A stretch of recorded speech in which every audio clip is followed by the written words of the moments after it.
할렐루야. 아멘. 네. 제가 지금껏 장년들 예배, 청년 예배, 학생 예배 또는 어린이 예배를 드리면서 성경 인물에 대해서 누구에 대해서 많이 전했을까라고 떠올려 봤을 때 몇몇의 성경 인물이 생각나는데 그 중에 요셉이 필수적으로 들어가 있습니다. 저뿐만 아니라 많은 설교자, 교역자분들이 아마 동의하실 거예요. 요셉에 대한 설교를 많이 하고, 특별히 요셉에 대한 설교는 장년 설교에서는 많이 안 하고 청년이나 학생, 유초등 설교에서 많이 하죠. 왜냐하면 이 성경 인물 요셉이라는 사람은 꿈의 사람으로 줄곧 소개되고 있기 때문입니다. 요셉은 어릴 때 잠을 자다가 특별한 꿈을 꾸었습니다. 그리고 그 꿈은 내로 이루어집니다. 요셉은 이방 나라 애굽의 국무총리까지 되었기 때문에 그 꿈이 이루어졌다 할 수 있죠. 근데 이것이 뭐 단순한 요셉의 인생을 단순한 한 문장으로 표현할 수 있는 게 요셉의 인생이에요. 요셉의 꿈을 꿨고 꿈이 이루어졌다. 하나님이 이루어주신 거죠. 근데 그 중간의 이야기를 보면 파란만장하죠. 엄청나게 험난합니다. 한 나라를 이끄는 2인자가 된 사람. 우리나라에도 2인자 하면 누구를 말할 수 있냐? 국무총리를 말할 수 있겠죠. 여기도 외국의 총리인데. 근데요, 우리가 주위에서 말하는 그 국무총리다 했을 때, 물론 이제 그 분이 어려운 환경을 역전해서 인생 역전을 이루어서 국무총리가 된 분들도 있겠지만, 근데 제가 아는 국무총리들은 그런 국무총리는 없습니다. 소위 엘리트 코스를 밟은 사람들이 거의 다 공직자, 2인자, 1인자 되는 거예요. 좋은 실력을 기반한 좋은 학벌을 가진 사람들이 대부분이고, 그리고 또 가정적으로나 재정적으로나 배경이 있는 사람들이 많이 있습니다. 그런데 요셉은 우리가 상식적으로 생각하는 그 엘리트 코스를 밟아서 국무총리가 된 사람이 아니죠. 그렇죠? 파란만장한 삶을 살았고 굉장히 어려운 삶을 건너며 애굽의 2인자가 된 것이죠. 뭐 사실 하나님의 섭리가 있었겠지만 인간적으로만 보면은 그가 어릴 때 꿈을 꾸고 형들에게 그대로 전하는 그 모습이 나오죠. 오늘 보면 눈치 없는 모습이죠. 인간적인 모습을. 요셉 같은 사람 있다 해보십시오. 갑자기 우리 여기서 예를 들면 우리 가족이 있는데 뭐 얘기를 하려고 해서 아니요 총 꿨는데 우리가 단을 이렇게 했는데 내 단을 요셉이고 엄마 아빠하고 우리 형들 누나들이 나에게 전하더라. 아우 너무 좋은 거 아니에요? 이렇게 해보세요. 그러면 박수 치니까 밉상 가라고 해요. 꺼지라고 합니다. 꺼지라고. 그죠? 이런 사람이었어요. 요즘이 사실 어릴 때 17세 소년이었거든요. 굉장히 철이 없었다고 볼 수 있습니다. 인간적으로는. 그래서 이제 형들에게 버림받죠. 이스마엘 상인들에게 팔립니다. 그럼 거기서 또 어디로 가요? 친위대장, 애굽의 친위대장 보디발의 집에 갑니다. 종살이 하는 거죠. 그런데 거기서 끝나지 않습니다. 그의 파란만장한 인생. 그 보디발의 아내가 유혹하지 않습니까? 매일 유혹합니다. 근데 그것을 하루는 뿌리치다가 억울한 누명을 씁니다. 그죠? 그 보디발의 아내 요셉이 그 남편한테 얘기하는 거예요. 저놈이 나를 어떻게 하려고 그래. 그래갖고 옥살이를 하게 되는 거예요. 죄수의 심리이 되는 것이죠. 그러다가 이제 우간에 갇혀있을 때 같이 갇혀있던 두 간원장의 꿈을 해석하게 되었고, 그리고 그 떡 굽는 간원장은 죽어. 그죠? 술 맡은 간원장은 죽었죠. 그래서 나중에 술 맡은 간원장이 원래는 잊어버리고 있었는데, 나중에 이 애굽의 바로가 꿈을 꾸니까 이것을 뺏어을 해서 죽였는데 누가 할 수 있게 되냐 고심하니까 그때 생각난 거죠. 그래서 얘기하는 거예요. 아, 감옥에 있을 때 이러해서 자 여기로 했습니다. 실제로 그 해석대로 했습니다. 그러니까 바로가 바로 요셉을 불러서 바로의 꿈을 이야기를 했고 그것을 해석하는 바람에 그 지혜를 보고 바로가 그 요셉을 2인자로 죄수에서 2인자 공무총리를 세운 거예요. 여러분 요셉이 어릴 적 행동만 본다고 한다면 고자질쟁이에다가 편애받는 아들인데 분위기가 더럽게 못하는 성품인데 38장을 보면요. 이제 넘어가면 갑자기 이제 전환돼요. 전환돼. 38장 보면 유다와 다말 이야기 있죠. 그 다음에가 39장 되면은 갑자기 그 다시 만났던 요셉이 형통한 사람 요셉이 되어 있어. 비로소 꿈의 사람다운 찐 인생이 펼쳐지고 있는 거예요. 그때가. 그렇습니다. 요셉은요 잘 알려진 대로 꿈의 사람이에요. 근데 저는 여기서 이 꿈의 사람을 다른 말로 표현해서 꿈을 가진 사람 이렇게 표현합니다. 꿈을 가진 사람. 그래서 오늘 수요예배 말씀에서 나누고자 하는 주제는 꿈을 가진 사람 요셉의 특별한 삶의 태도에 대해서 꿈을 가진 사람 요셉, 그냥 요셉이 아니라 꿈을 가진 사람이었던 요셉의 특별한 삶의 태도 세 가지에 대해서 함께 나누려고 합니다. 첫 번째는 무엇이냐면요. 요셉의 특별한 삶의 태도는 미래에 대해 소망을 품고 있었다. 미래에 대한 확고한 소망이에요. 요셉은 꿈을 이야기하고 난 뒤에 형들에게 미움받아서 이스라엘 사람들에게 팔립니다. 근데 이 일이요. 요셉의 나그네 인생, 천민 인생의 시작점이 맞죠. 그 후에도 여러 자리에 있습니다. 근데요. 이스마엘 상인의 손에 있다가 보디발의 종이 됐다가 죄수여서 감옥에 갔어요. 그때도 있었지만 어느 상황에 있었던지 간에 어떠한 천한 상황, 어려운 상황에 있었어도 요셉은 확실한 꿈을 갖고 있었다. 꿈에 대한 소망을 갖고 있었어요. 하나님이 이끌어 주실 것이다라는 소망을 품고 분명히 살았을 거예요. 왜요? 뭘 할 수 있습니까? 하나님이 형통케 하셨잖아요. 아무나 형통케 하십니까? 잘난 사람은 형통케 해요? 아닙니다. 부자 형통케 합니까? 부를 총통하다고 말할 수 있습니까? 부는 그냥 부자예요. 잘 산다 표현을 하지 형통하다고 표현하지 않습니다. 어디서 부자 만났다고 당신 형통한 사람입니다. 건강한 사람 만났다고 형통한 사람 이렇게 말하지 않습니다. 하나님이 말하는 형통은 그런 형통이 아니거든요. 근데 결국 형통한 사람 요셉은 미래에 대한 소망을 확실히 품고 있었고 그 미래는 하나님께서 이루어 가신다고 분명히 믿고 있었다라는 거예요. 그래서 낯선 자리에 가든 어떠한 공경에 처하든 견딜 수 있는 비결이 되었다. 결국 그 소망은 어떻게 됐습니까? 결국 이루셨어요. 근데 이게 단순히 형들과 아버지 앞에 절받고 권위가 높아지는 일보다 더 큰 소망이 이루어졌습니다. 뭡니까? 당시의 기근으로 인해서 그 땅의 모든 나라들이 백성들이 다 굶어 죽을 위기에 처합니다. 이때에 이스라엘 민족도 그 가족들도 그 위기에 처해요. 근데 그때에 그 이스라엘 민족의 구원을 이루는 사람이 누구예요? 요셉이 그 일을 감당했다. 그 아버지와 가족들을 애굽 땅으로 이끌어내서 살게 되었어요. 풍족하게. 이 일에 이 구원 사역을 감당한 사람이 요셉이었다. 이 더 큰 소망을 이루고 있습니다. 제가 요셉이라는 얘기는 아니지만 저희 가족이 그 인생의 전환이 됐을 때가 장항에서 인천으로 올라왔을 때입니다. 물론 각각의 또 이제 자리가 다르겠지만 그때에 우리 교회도 다 가족들이 있지만 하나님께서 우리에게 물복을 주셨어요. 처음에는 반지하에서 살다가 귀에 물 들어왔어요. 몇 번씩이나 그렇게 했던 반지하. 그러다가 1층으로 하나님이 옮겨주시고 원래는 나갈 수 없는 상황이거든요. 미안해서 그 해준 사람한테 그 반지하 집이라고 해준 사람한테 죄송해서 못 나갈 거였는데 상황이 나갈 수밖에 없는 상황이 되는 바람에 하나님이 1층으로 옮겨주시고 1층에서 어디로 갔습니까? 4층으로 옮겨주시고 하나님이 그 다음 간직도 4층. 지금은 이제 동생만 인천에 살고 있지만 저는 이제 낮은 형편으로 결혼을 또 이제 꿈꾸게 된 때가 되었어요.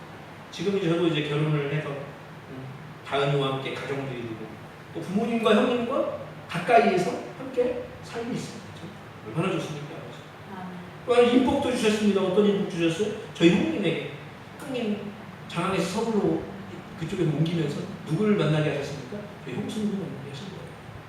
하나님께서 이제 옮김을 통해서 인복도 주신 거예요.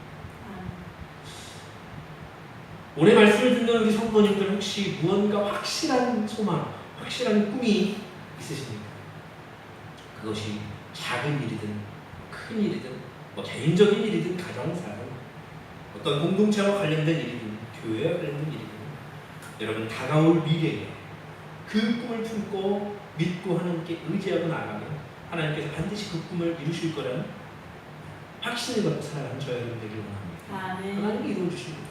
어떤 방법, 특이한 방법을 통해서라도 이루어주십니다.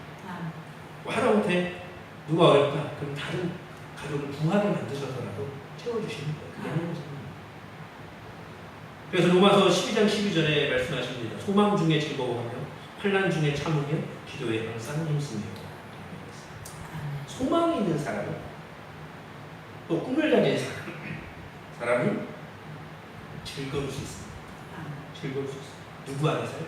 하나님 안에서. 하나님께서 즐겁게 해주신다는 거예요. 소망을 가져. 대신 소망을 가져. 혹시나 현실이 환난 가운데 있는 듯하고 내 현실은 기독거리만 가득한 삶이라고 생각될지라도 여러분 그 열악한 현실을 보면서 집착하거나 거기에 매여있지 않길 바랍니다. 더 나아질 미래를 지향하면서 살아갈 수 있길 바랍니다. 특별히 우리는 천국을 소망하는 사람 아닙니까? 이 땅에서 사실은 뭐 부하게 사는 것이 의미가 있겠죠. 뭐 여기서는 잘 살아가겠지만 결국은 하나님 데려가시면 끝나는 거예요. 누리지 못합니다. 가족들은 누릴 수 있겠지만 자기는 못 누립니다. 내가 혹시나 부를 가진 게 내 유익을 위해서 쌓고 있다면 여러분 생각해 보셔야 돼요. 내가 왜 이러고 있나? 하나님 영광을 위해서 하고 있나? 내 욕심을 위해서 하고 있나? 여러분 우리는 천국 소망 가진 사람입니다. 여러분 더 어려운 사람은 더 나아질 미래를 위해서 소망을 품으시고 가진 사람, 여유로운 분들은 하나님 영광을 위해서 소망을 품고 살아가는 저와 여러분 될 수 있기를 소망합니다. 꿈을 가진 사람 요셉의 이 특별한 삶의 태도가 바로 첫 번째로 미래에 대한 소망을 갖고 있습니다. 두 번째는 무엇이냐면 그는 성실했다는 것. 확실한 꿈이 있다는 것, 즉 미래에 대한 소망이 있다는 것과 그 꿈을 위해서 열심히 노력하고 나아가는 건 확실하게 별개의 문제입니다. 꿈은 누구나 꿀 수 있습니다. 말은 누구나 할 수 있어요. 소망은 누구나 이야기할 수 있습니다. 기도도 마찬가지죠. 할 수 있어요. 그런데요, 노력하지 않을 수 있다라는 거예요. 부지런히 살아야 되는 건데 얘는 게을리 살고 있다. 근데 소망을 품고 있어요. 여러분 이룰 수 없는 거예요. 서두에 말씀드렸듯이 요셉은 어릴 때는 참 분위기 파악 못하고 부자절쟁이에 질투를 받지 않았어요. 근데 그는 열악한 삶의 자리를 거치면서 그의 성품에서 그릇된 점들을 고치고서 그때부터는 남을 배려하고 겸손한 자로 바뀌었음을 우리가 그의 모습을 통해 볼 수 있습니다. 그의 삶을 보면요, 묵묵히 자기의 일을 열심히 수행하는 모습을 볼 수 있습니다. 요셉은 애국 땅에 팔려가서 보디발의 종살이를 할 때에도 그의 신세 한탄한 적이 없습니다. 그러면 보디발의 종으로서 그의 삶은 어땠을까? 39장에 보면 3절에서 5절의 말씀이 이렇게 나와요. 그의 주인이 여호와께서 그와 함께 하심을 보며 또 여호와께서 그와 그의 범사에 흉통케 하심을 보았더라. 요셉이 그의 주인에게 은혜를 주어 섬김에 그가 요셉을 가정총무로 삼고 자기의 소유를 다 그의 손에 위탁하니 그가 요셉에게 자기의 집과 그의 모든 소유를 주관하게 한 때부터 여호와께서 요셉을 위하여 그의 애굽 사람의 집에 복을 내리심으로 여호와의 복이 그의 집과 밭에 있는 모든 소유에 미친지라. 요셉은 다른 것에 관심이 없습니다. 오직 자기에게 주어진 일만 최선을 다할 뿐이에요. 그런 그를 하나님이 행복해 하십니다. 그러다가 이제 보디발의 아내가 어느 날 계속 유혹했지만 어느 날 이제 그 유혹을 뿌리치면서 뿌리치는 일로 옷이 찢기잖아요, 그죠? 근데 그것 때문에 그걸 가지고 보디발의 아내가 보디발에게 이르는 바람에 얘가 나를 이렇게 하려고 했어, 어떻게 하려고 했어? 그러니까 얼마나 쉽기가 하면서 감옥으로 보낸 거죠. 근데 그 감옥으로 갔을 때 억울한 그 요셉이 신탄탄하는 모습이 그 구절에 나오나요? 장에? 안 나옵니다. 하나님 왜 내게 이런 일이 생기는지 모르겠습니다. 이런 기도하는 내용이 나오지 않아요. 그는요 낙심하는 모습이 없습니다. 그렇다고 바보는 아닙니다. 분명히 하나님이 이렇게 나를 만드신 뜻이 있을 것이다. 이런 생각을 분명히 해봤을 거예요. 그럼 감옥에서의 요셉의 모습은 어떻습니까? 39장 21절 22절에 그 모습이 나옵니다. 여호와께서 요셉과 함께 하시고 그에게 인자를 더하사 간수장에게 은혜를 받게 하시며 간수장이 옥중 죄수를 다 요셉의 손에 맡기므로 그 재받은 사물을 요셉이 정리하고. 예. 감옥에서도 요셉은요 실패한다는 겨를이 없습니다. 그는 그 자리에서 이제 종이 아니야 죄수야. 왜? 죄수로서 제게 맡겨진 사명을 감당합니다 하면서 주어진 일을 최선을 다합니다. 아멘. 근데 여러분 생각해 보십시오. 그에게 그 재반 사물을 누가 맡긴 거예요? 뭐 우리가 하나님입니다를 할 수 있지만 그 누가 맡긴 거예요? 간수장이 맡긴 겁니다. 간수장. 근데 우리가 삶을 살면서 내게 주어진 일들이 있어요. 교회 사명도 있겠고 아니면 세상에 세워지고 있어서 맡은 일도 있겠죠. 근데 우리가 살면서 당신에게 주어진 일이 누가 주신 일, 맡기신 일입니까? 하면 그때는 믿음으로 인터뷰하듯이 하나님이 당연히 주신 것이죠. 할렐루야! 이렇게 다들 해요.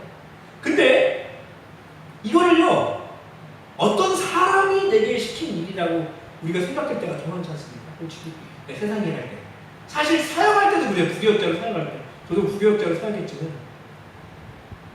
이게 하나님이 맡기신 일 같지가 않고 사람이 맡겼어요. 이렇게 생각할 때가 너무나 많이 있거든요. 기분도 안 좋을 때도 있고. 그럼 우리는 때로는 그 사람과 관계를 생각해 봅니다. 그래서 이 일을 열심히 하기도 하고 대충 하기도 하고 때로는 안 하기도 하고 굳이 내게 유익이 많이 되지 않는 일이면 고민하지도 않고 거절하기도 하고. 이렇듯 우리에게 주어지는 일이 하나님께서 내게 주시는 일이다 마치 사명이다 이렇게 생각하지 않으면 여러분 우리는 사람과 상황을 생각하게 될 수 있다. 여러분 우리에게 주어진 일이 그것이 내게 소득을 주는 일이든 또 아무것도 주어지지 않는 사명의 일이라 할지라도 여러분 그것이 그 일이 하나님께서 내게 주신 일이라고 생각하고 그 자리에서 최선을 다해 열심히 감당해내는 요셉들 될 수 있기를 소망합니다. 아멘. 그러면 요셉과 같이 열심히 감당해내는 저와 여러분 그 삶을 하나님께서 형통케 하시고 있습니다. 아멘. 꿈을 가진 사람 요셉은 특별한 삶의 태도가 있었는데 첫 번째는 미래에 대한 소망이 있었다 했어요. 두 번째는 성실히 행했다라고 했어요.